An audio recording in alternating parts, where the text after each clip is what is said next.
আজ বানাবো কুঁদরির ভর্তা।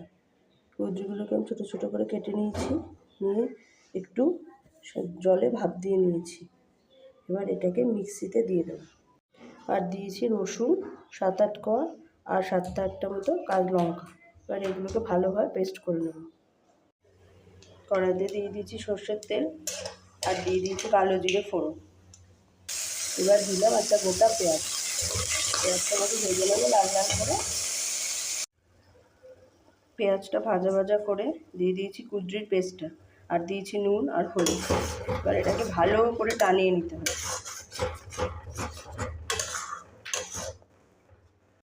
এবার দিলাম চিনি, আবারও ভালো করে মিশিয়ে নেব। এটাকে ভালো করে টানাতে হবে, একদম শুকনো করে ফেলতে হবে। কুঁদরির ভর্তা